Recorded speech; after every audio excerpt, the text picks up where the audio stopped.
Hello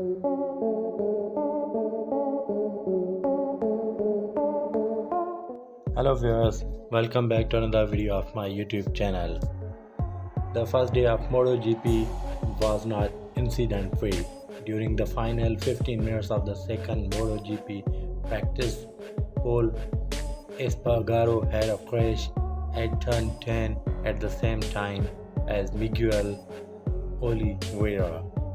The Spaniard's fault had nothing to do with Oliveira's crash, but Espargaro ended up facing the bike after losing control of his RC16 and he fell onto the tarmac at the Algarve Motorsports Park. After the crash, Espargaro was seen by the medical team at the scene, and this meant the session had to be stopped for a second time.